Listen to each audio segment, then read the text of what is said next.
ठिकाणावर आहे काय, ये आत्मचिंतन होना चाहिए। Thank you so much. Thank you so much, Speaker sir, for giving me this opportunity. Sir, इस सदन में आए अविश्वास प्रस्ताव के विरोध में अपनी बातों को रखने के लिए मैं अपनी पार्टी लोक जनशक्ति पार्टी रामविलास की तरफ से सर मैं खड़ा हुआ हूं।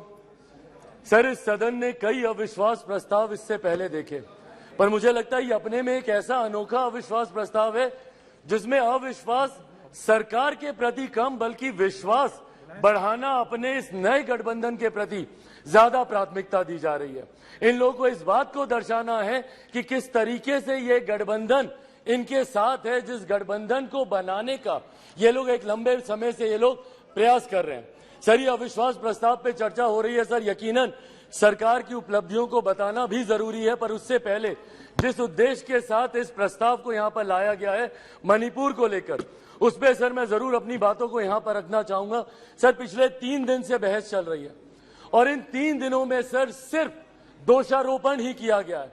सिर्फ यहाँ पर बातों को दोष लगा लगा कर बताया गया है, किसी ने भी यहाँ पर समाधान देने का प्रयास नहीं किया।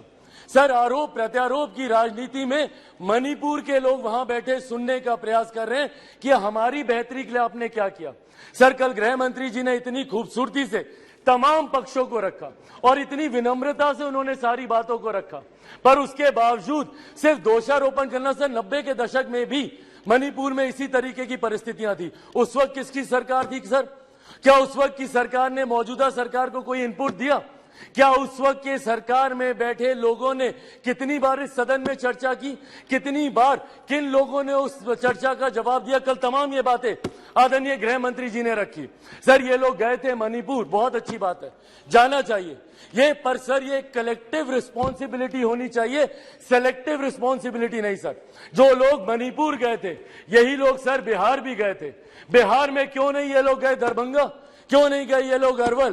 क्यों नहीं गए ये लोग मुजफ्फरपुर? अभी बछवाड़ा में सर एक छोटी सी बच्ची के साथ दुष्कर्म करके 10 साल की बच्ची, उसको तेजाब छिड़क कर उसको जलाकर मार दिया गया। उसके शरीर को अपने ही घर में 10 फीट गड्ढे में उसको दफना दिया गया।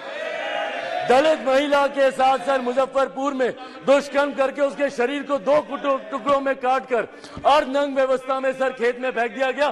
क्यों नहीं गए ये लोग वहां पर? अपने गठबंधन को तो मजबूत करने गए, पर क्यों नहीं ऐसे परिवारों से जाकर मिले? तो सर ये सेलेक्टिव रिस्पॉन्सिबिलिटी जब निभाते हैं, सर हकीकत है देश के किसी भी कोने में किसी भी मां बेटी के साथ ऐसी घटना हो रही है तो वो अक्षम्य है, वो निंदनीय है और उसको कोई बर्दाश्त नहीं कर सकता और उसमें पूरे सदन को सर एकजुट होना होगा। कल गृह मंत्री जी ने जिस तरीके से अपील की, सर पूरे सदन को इसमें एकजुट होना होगा। इसमें आप आइसोलेट करके नहीं दे सकते कि जहां आपकी सरकार है वहां की घटनाओं को आप छुपाएंगे और जहां दूसरों की सरकार है वहां की घटनाओं को आप उठाएंगे। आपको चर्चा करनी होगी बंगाल पर, चर्चा करनी होगी आपको बिहार पर, चर्चा करनी होगी आपको राजस्थान पर, चर्चा करनी होगी आपको कर्नाटका पर। सर ये देश एक है सर, आप इसको ऐसे टुकड़ों में बांटकर आप नहीं आइसोलेट करके आप अपने विषयों को उठा सकते। और यही कारण है सर कि देश की जनता का विश्वास हमारे प्रधानमंत्री आदरणीय नरेंद्र मोदी जी पर हर चुनाव के साथ बढ़ता जा रहा है। और वो दिन दूर नहीं सर, 2024 चुनाव सामने है सर, इसी में देख लीजिएगा 2014 से बड़ा जनादेश 18 में यही सारी बातें हो रही थी, यही सारी बातें 18 में की गई थी। 19 में 2014 से बड़ा जनादेश हम लोग को मिला और 24 में इससे बड़ा जनादेश हम लोग लेकर आएंगे।